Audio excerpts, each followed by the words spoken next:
be dragged back into tribal politics. If you want politics, politics must be issue-based, politics must be program-based, agenda-based, but not tribal, not religious. I'm determined that in the few years that I'm also remaining, to do everything to ensure that the train that we started isn't going to run out of fuel halfway through. And to me, that's the bottom line.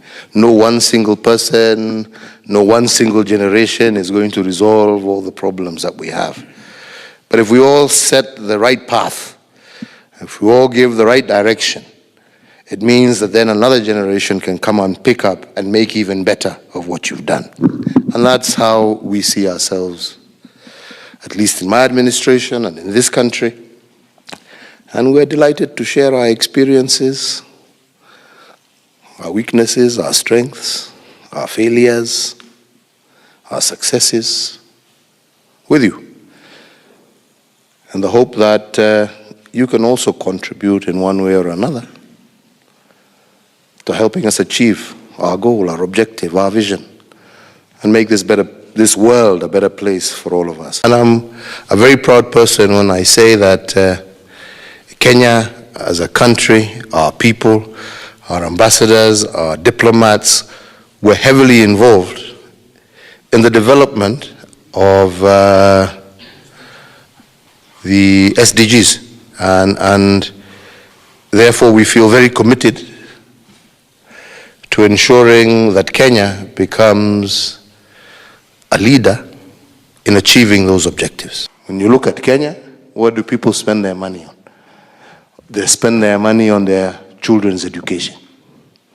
So how do we relieve that and as a government take it off? So that's why we said we give free primary education, but we're now going to give free secondary education, which we have done.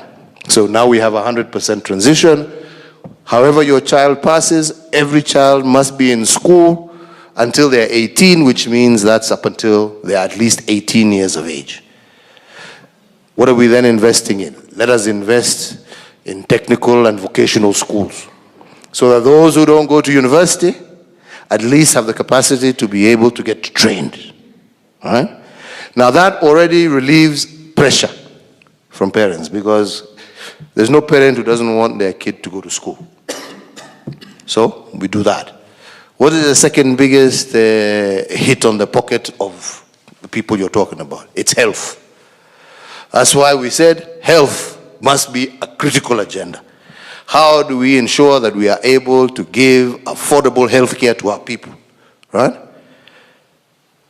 So the more we as a government are able to do this, the more disposable income somebody is left with, the more he's able to make alternative investment, and especially if he's armed with the skills to do so. We don't want to be dragged back into tribal politics. If you want politics, politics must be issue-based, politics must be program-based, agenda-based, but not tribal, not religious. Because we have seen that in that period where there were no politics of ethnicity, when there were no politics of religion, we were peaceful. If you look at this continent, with the resources that this continent has, with the deepening democratization that is actually ongoing, right? The fact that when you open CNN, you see Sudan, you will see Libya, you will see DRC because there's Ebola. But they're not going to tell you the positive stories that are going on in so many parts of this continent, right? Slow, unsung heroes, right? Who are really making a huge difference. As trainers of future business leaders, train them how to look beyond the noise, right? That's where the future is, and that future is on this continent.